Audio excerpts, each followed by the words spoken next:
Logo, na semana passada, as condições iniciais que apareciam, ou seja, no exercício 176 é esta, e corresponde a esta no exercício 177, envolviam diretamente funções trigonométricas. E uma consequência da função que aparece na condição inicial ser trigonométrica é que não é preciso fazer um desenvolvimento em série de Fourier. E é essencialmente aqui que está a diferença entre o que vamos fazer esta semana e a semana passada.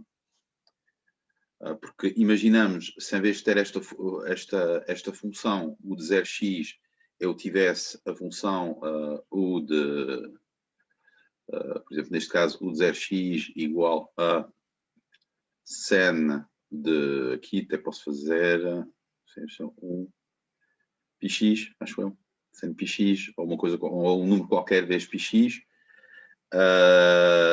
Isto já é uma decomposição em série de Fourier da forma n, sen de n, bn, sen de n, πx.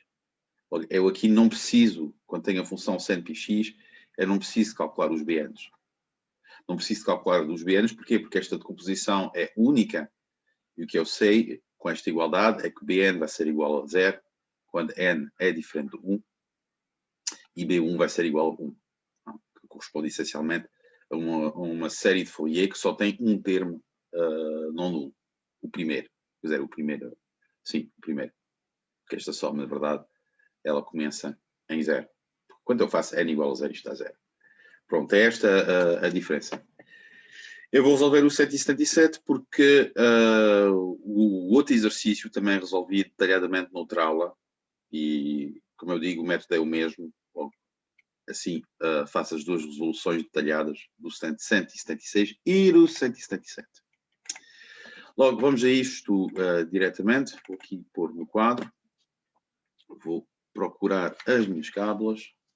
Temos isto, esta equação, d2u, dx2 mais d2u, dy2 igual a 0, com várias condições.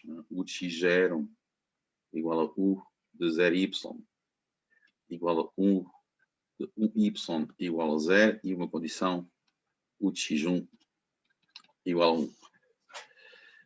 Logo aqui estão condições de contorno e condições iniciais. Aqui é um bocadinho mais difícil ver quais são as condições de contorno e quais são as condições iniciais, porque as variáveis que nós temos são, entre aspas, variáveis espaciais. Mas pronto, não é preciso também ver quais são especificamente essas condições, basta aplicar a metodologia de resolução. E qual é a metodologia? Como a semana passada, a metodologia vai ser separar as variáveis, ou seja, procurar soluções na forma de uma função de x vezes uma função de y. Substituindo na equação, isto implica que a segunda derivada em ordem x, que é x segunda, vezes y, visto que estamos a derivar em ordem x e y é constante, mais x y de segunda é igual a 0. Lembrando-se que o x é uma função de x e o y é uma função de y. Isto, por sua vez, vai ser equivalente separando as variáveis, ou seja, as funções que dependem de x de um lado, das funções que dependem de y do outro, a uma igualdade desta forma, ou seja, x segunda sobre x é igual a menos y de segunda sobre y. Passamos o termo do outro lado e depois dividimos por xy. E o que eu tenho aqui são, de um lado, como eu disse, uma função de x, igual, do outro lado, a uma função de y. E isso só é possível se ambas as funções forem constantes. E essa constante a gente chama a constante de separação. Isso permite traduzir a equação às derivadas parciais em duas equações. Uma equação envolvendo a incógnita x e a variável x, x segunda menos kx igual a 0, e outra equação envolvendo a incógnita y e a variável y. A incógnita grande y, a variável pequena y. Logo, o que se passa aqui é que aqui há um sinal que temos de estar atento, ou seja, vai mudar a equação em y, o que não era o caso, por exemplo, no exercício anterior, onde ambos os sinais são iguais. Isto não vai mudar em nada a nossa discussão. Logo, o que nós começamos por fazer é resolver a equação em ordem a x, que é, na verdade, a variável, em ordem à variável que podíamos considerar a variável espacial. Quais são as condições de contorno, as condições iniciais que vão corresponder a essa equação? Pronto, basta ver nas condições acima aquelas que envolvem um valor de x. Ou seja, nós sabemos que u de 0y é igual a 0, é igual a u de 1y. E quando eu utilizo a solução, a decomposição, a fatorização da solução que eu escolhi, isto vai ser equivalente a escrever que x de 0 vezes y de y é igual a 0, é igual a x de 1 vezes grande y de pequeno y. E isto tem que ser verdade, qualquer seja y. Aqui o y vai variar no intervalo 0. Como nós queremos excluir as soluções identicamente nulas, nós podemos aqui supor que y de y é diferente de 0. E isso, simplificando por y, vai nos dar que x de 0 é igual a 0, é igual a x de 1. Que são condições que nós vimos ser condições de contorno.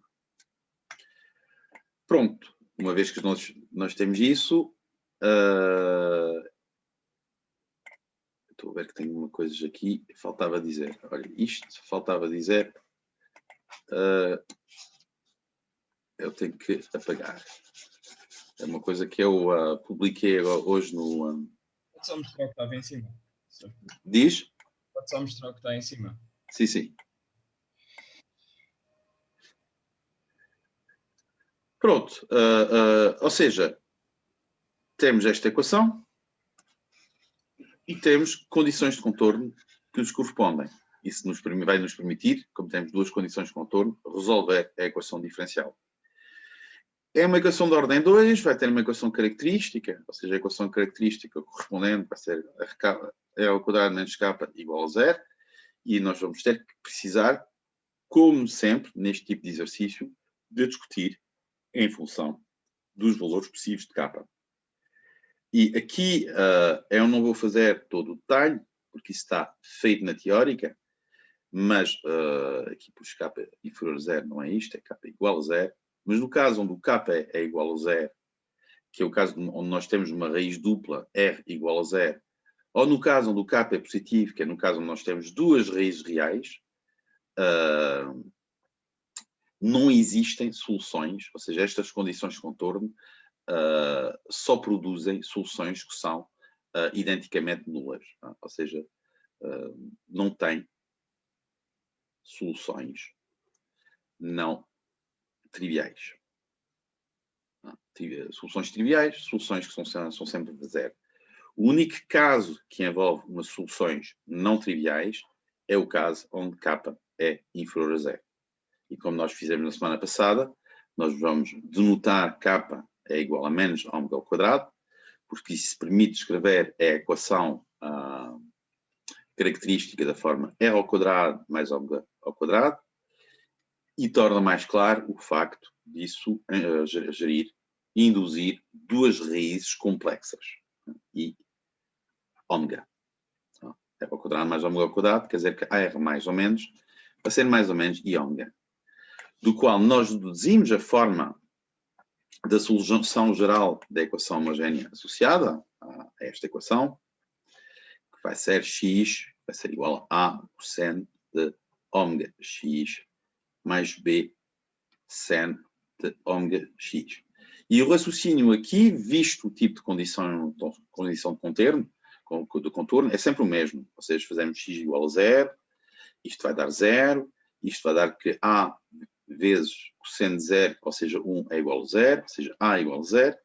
Fazemos x igual a 1, também é igual a 0. já sabemos que o A é igual a 0, logo isto fica B sen de ômega. Como nós procuramos, da mesma forma que aconteceu aqui, soluções que não são identicamente nulas, podemos excluir aqui o valor B igual a 0, e ao excluir isso, reduzimos a condição ao facto que o sen de ômega é igual a 0. Logo, uma condição sobre o valor de ômega corresponde, obviamente, a uma condição sobre o valor da constante de comparação. Isto é uma simples equação trigonométrica, é exatamente a mesma que resolvemos na semana passada. Isto vai dar que o ômega é da forma NP, com N, um inteiro. Ou seja, o kappa... Professor, diz... eu sei que já explicou isto às vezes, mas podia só voltar a explicar porque é que o K maior que 0 não é solução trivial. Repara, eu já expliquei isso no outro vídeo e na semana passada. Não é que eu não queira explicar, porque é fácil explicar. É só que eu gostaria que vocês fossem ver onde é que isso é feito. Porque eu não vou dizer outra coisa do que isso. Eu vou escrever a solução geral da equação homogénea, vou aplicar as condições de contorno e vou mostrar que o sistema que eu vou obter em função do A e do B, a única solução vai ser A igual a B igual a 0. Isso está feito... Onde é que isto está feito? Está feito aqui, é antes.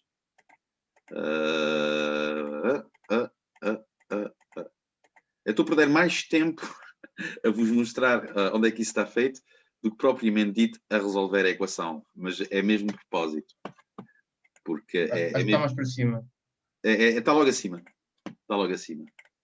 É porque é mesmo isto. É mesmo isto. Ok, sim. Ou seja, temos aquela solução K positivo, isso corresponde a uma solução da forma que está aqui, aliás. Eles aqui têm uma... Repara, eles aqui têm uma condição de contorno que é diferente. Sim, eu percebo isto. Mas tu esqueces isto. Essencialmente. Não será assim.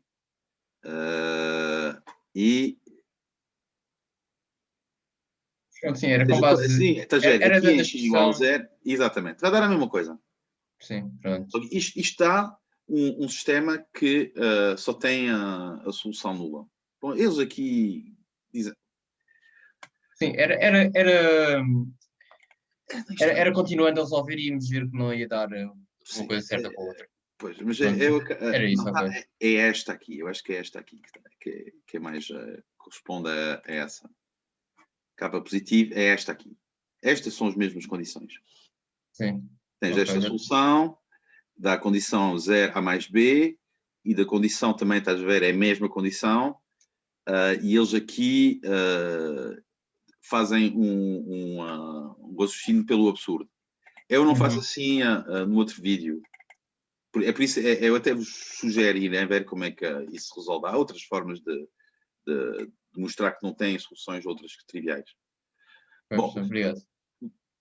Enfim, eu uso aí um argumento de álgebra linear, de alga 2, de alga, ou seja, o método de Kramer. Mas temos que usar essas coisas, se não usamos, então para que é que serve a gente estar a dar essa matéria? Logo aqui, o que é importante perceber é que a conclusão deste pequeno raciocínio é que a constante de separação é quantificada, ou seja, só tem certos valores, não tem todos os valores possíveis, e só tem estes valores que são indexados por um inteiro, essencialmente.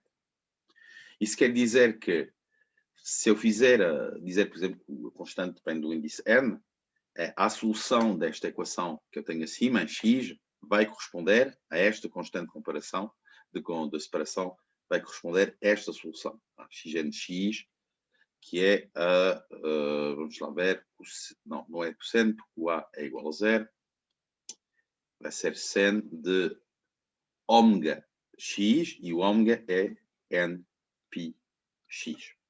Ou seja, esta é a solução daquele sistema x segunda menos k, x igual a 0, x de 0 igual a 0 igual a x de 1, para k igual a menos n ao quadrado, π ao quadrado.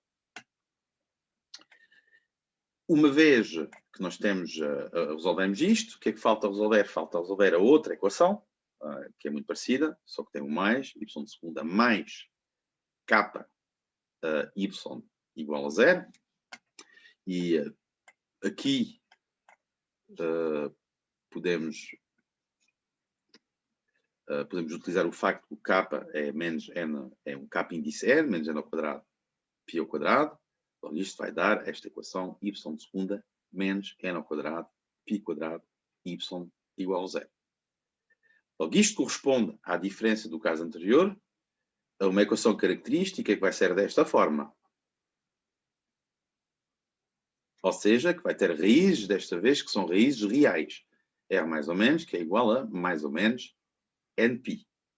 Ou seja, a solução geral desta equação homogénea, ela vai ser da forma alfa exponencial mais NPy mais beta exponencial menos NPy. E aqui até posso escrever a y indicena. Pronto. O que é que falta fazer? Falta determinar essas constantes de integração, alfa e beta. Logo, aqui temos que voltar às condições de contorno e as condições, neste caso, as condições iniciais. Quais são as condições que nos restam? Resta-nos esta condição, o de x0 igual a 0, e esta condição, o de x1 igual a 1. Ou seja, são condições que envolvem aqui o valor y igual a 0 e aqui o valor y igual a 1. O que é que a primeira nos diz? Diz-nos que, ou seja, tudo isto é que o cálculo seja x. A primeira diz-nos que x de x vezes y de 0 é igual a 0, qualquer seja x. O mesmo raciocínio que nós fizemos acima, excluindo as soluções que são identicamente nulas. Elas podem ser nulas uma vez, elas não podem ser sempre nulas. Isto vai nos dar que o y de 0 é igual a 0. Da mesma forma, se nós tentássemos interpretar esta condição em relação a separando as variáveis, isto iria nos dar uma coisa da forma ou seja, x de x vezes y de 1, y de 1 igual a 1, qualquer seja x. E isto é absurdo. É impossível. Conseguem ver porque é que esta condição é impossível? X tinha que ser uma constante, não é? Exatamente. O xx teria que ser constante. Corresponde a constante. Pronto, e se nós formos aqui ver os x de x que aparecem aqui, nenhum deles é constante. O único que é constante é que para n igual a 0. Mas para n igual a 0 temos a solução identicamente nula. Logo, esta condição aqui, esta segunda condição inicial, ela não é satisfeita por soluções da forma produto de uma função de x por uma função de y. Mas isso já vamos utilizá-la a seguir. A pessoa quer dizer que aqui só podemos utilizar como condição inicial esta. E esta, o que é que ela nos diz? Ela diz-nos que vamos ter que y de n. Pronto, ela diz que quando eu faço y igual a 0, isto vai me dar que alfa mais beta é igual a 0. Ou seja, que beta é igual a menos alfa. Logo, eu vou ter que y de n é uma certa constante, que eu posso chamar alfa de n, exponencial de nπy menos exponencial de menos nπy. E isto também posso escrever com a função seno hiperbólica, ou seja, isto seria 2 vezes alfa n seno hiperbólico de nπy. Pronto, esta constante aqui,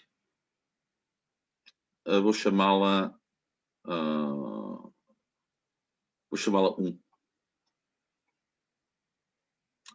Porquê que eu vou chamá-la 1? Vou chamá-la 1 porque o que me interessa aqui Se vocês olharem a equação que nós temos aqui, esta equação aqui é uma equação que é homogénea.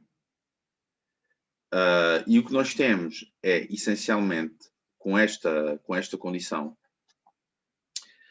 um gerador das soluções. Ou seja, a equação homogénea tem duas constantes aqui. A solução geral, ou seja, um espaço de dimensão 2. Mas como nós estamos a utilizar uma condição inicial, isso vai fixar o valor de uma das constantes. É aquilo que eu disse aqui. Eu disse beta tem que ser o oposto da outra. Logo, isso quer dizer que o espaço de soluções só desta equação de segunda ordem, com uma condição inicial, vai ser a dimensão 1. O que me interessa aqui é um gerador deste espaço de solução. É uma função que, a multiplicar por uma constante, vai-me dar uma solução da equação, com esta condição. Pronto. Resumindo e concluindo, ou melhor, perseguindo, o que é que eu fiz até agora?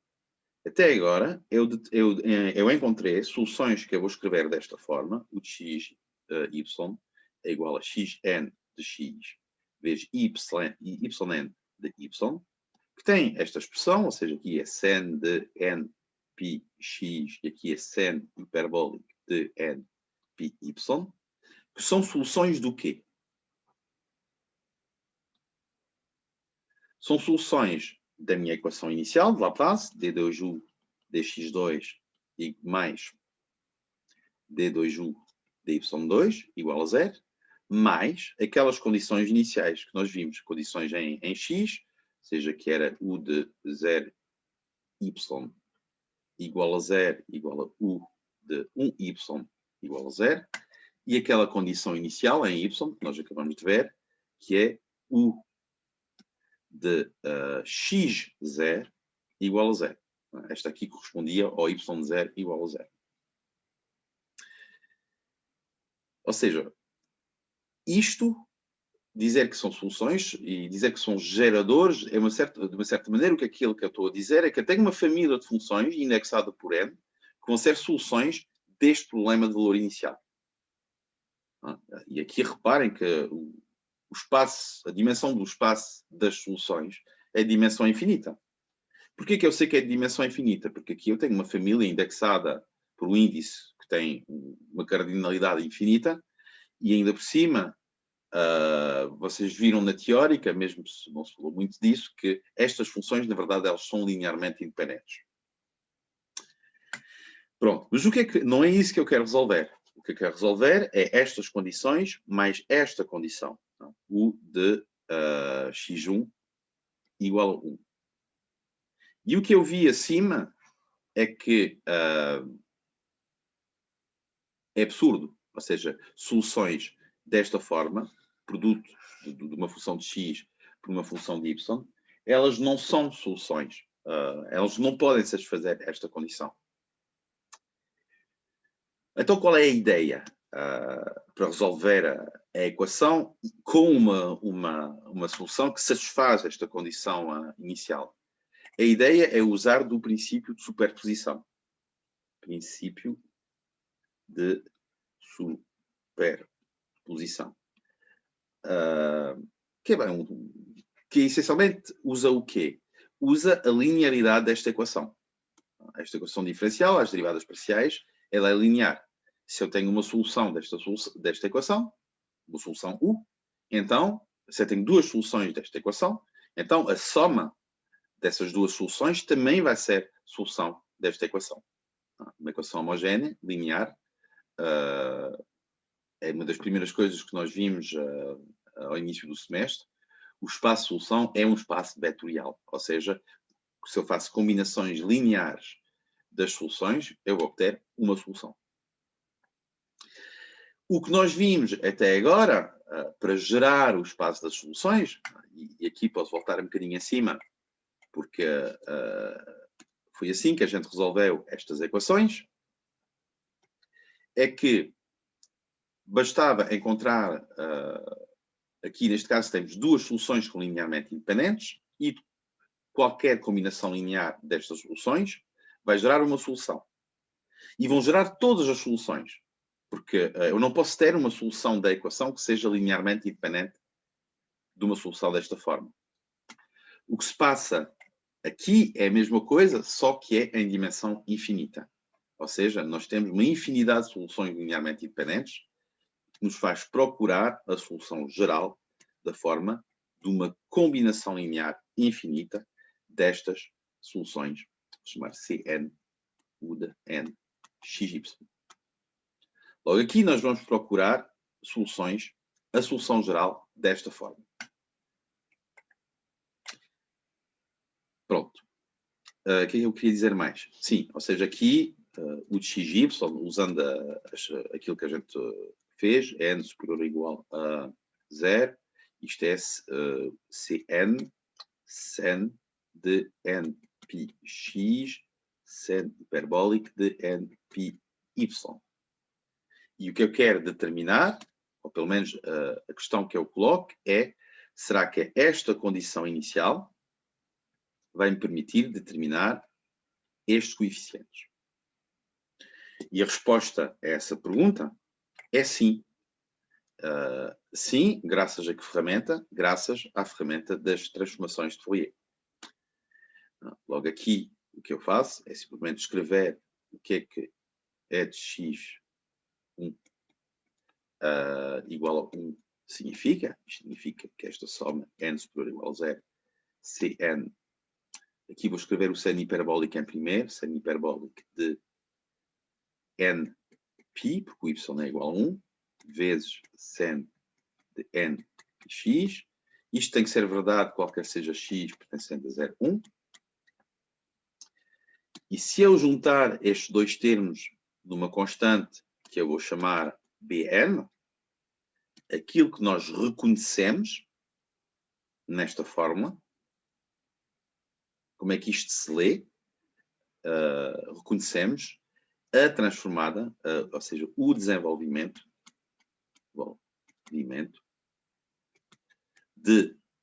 da função 1, aqui vou pôr aspas, em série de senos. Logo, há várias condições que nós vimos na teórica, que é uma série de Fourier, que permitem desenvolver uma função em série de Fourier. E, essencialmente, a condição é que essa função seja periódica. L periódica. Nós sabemos quanto é que vale o L.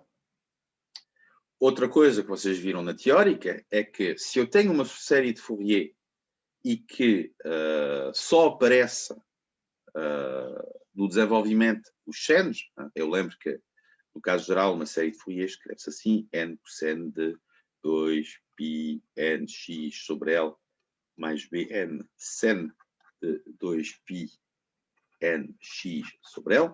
Isto é o caso geral da série de Fourier. Se os ANs são iguais a 0, ou seja, se só aparece a função sen, isso quer dizer que a minha função vai ser ímpar.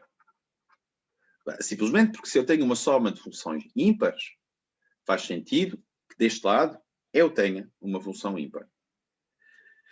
Logo, isso necessita, para poder interpretar esta igualdade entre 1 e uma soma de Fourier, isto necessita que nós façamos uma extensão desta função 1, de forma a que ela seja periódica e ímpar. E aqui a extensão é natural. Já agora, como é que eu sei qual vai ser o período que eu necessito? Quanto é que vale L? Se eu olhar aqui a expressão do sen npx, eu tenho npx dentro do sen.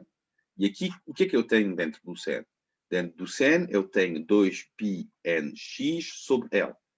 Se eu resolver isto, isto vai me dar que o L tem que ser igual a 2. Logo, é fácil encontrar qual vai ser o período necessário. L igual a 2.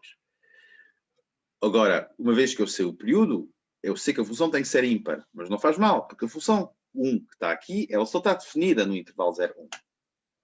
Bom, se está definida no intervalo 0, 1, basta eu fazer uma extensão ímpar dessa função que possa ser estendida por por uma função de período 2 a R. Logo aqui não é complicado. Até talvez seja mais fácil fazer isto com um desenho. Tenho esta função, aqui vale 1, até 1, aqui vale 0, e quero fazer uma extensão de menos 1 até 0 desta função que a torna ímpar. Pronto, basta aqui considerar menos 1. Se eu quisesse uma extensão par, pronto, bastava olhar aqui esta função que vale 1 de menos 1 a 1. Mas pronto, aqui temos uma série de senos, logo vamos procurar esta extensão fi, f de x, que vale 1 quando x está entre 0 e 1, e menos 1 quando x está entre menos 1 e 0. Isto é uma extensão ímpar da função que vale 1 em 0, 1. Que é essencialmente esta função que vale 1 em 0, 1, é essencialmente este primeiro ramo. Uma vez que nós temos isto, nós temos aquelas fórmulas de séries de Fourier que nos permitem calcular estes coeficientes Bn. Logo aqui eu lembro que o meu coeficiente Bn, ele junta estas duas coisas, é Cn vezes o seno hiperbólico. Logo o Bn, a fórmula, vai ser o integral de 2 sobre L, 2 sobre L vezes o integral menos L sobre 2, Fi de x, sen de 2πnx sobre L, e aplicando aqui o L igual a 2 e o Fi sendo esta função, isto vai ser igual. Aliás, a função que vai aparecer aqui, esta é ímpar, esta é par, é ímpar também. Ou seja, esta função toda vai ser par. Aqui posso subdividir o intervalo por metade e multiplicar o integral por 2. Ou seja, esta coisa aqui, ela vale 1, mas multiplicando por 2, isto vai dar um integral de 0 a 1 da função fi, que neste intervalo, no intervalo de 0 a 1 vale 1, vezes sen de nπx dx. Mais uma vez, o L vale 2. Logo aqui corta, fica πnx. Pronto, e isto nós sabemos calcular muito facilmente. Isto vale, então, a primitiva vai ser menos cosseno de npx sobre np, de 0 a 1, que vai valer, ao final, 2. Então, menos em 0 vai ficar mais, ou seja, fica 1 menos o valor em 1, que é cosseno de np sobre np. E aqui a gente já sabe que o cosseno de np é menos 1 elevado a n, logo isto vai dar 2 sobre np, 1 menos 1 elevado a n. E reparamos, porque o que é que vai passar-se aqui? Quando o P quando o N é par, ou seja, quando o N é igual a 2P, aqui vamos ter 1 menos 1, logo vai dar 0. Enquanto quando o N é ímpar, 2P mais 1, isto vai dar 1 menos 1, ou seja, 1 mais 1, 2 vezes 2, isto vai dar 4 sobre NP, mas o N é 2P mais 1, 2P mais 1, π. Logo, estes coeficientes Bn, eles são nulos nos valores pares. Porquê é que nós estávamos a determinar Bn? Se nós formos aqui um bocadinho acima, lembramos que estávamos a procurar os Bns, que era para determinar os Cns. Logo, a solução geral, quer dizer, a solução geral da equação é desta forma. Com esta condição inicial, para eu encontrar a solução particular, eu quero determinar estes valores Cns. Mas estes valores Cns, se eu escrever aqui, o Cn, o que é que ele vale? Ele vale o Bn sobre sen hiperbólico de np. Logo, eu acabei de calcular Bn. Logo, agora posso escrever a solução particular da equação com o valor adequado do Cn. Logo a solução, aqui, uma vez que a gente calculou o BN, podemos chegar aqui à conclusão, e eu só tenho mais um minuto antes que isto feche, a solução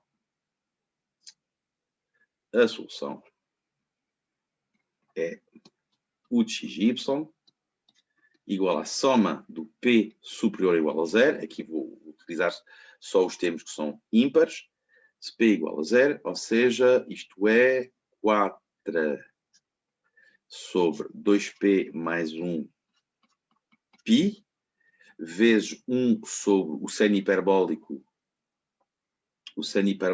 de 2P mais 1 π, que era o Cn vezes o seno hiperbólico, vezes, se eu não me enganei, o seno de 2P mais 1 π x, vezes, e não posso esquecer, o seno hiperbólico de 2P mais 1 π y.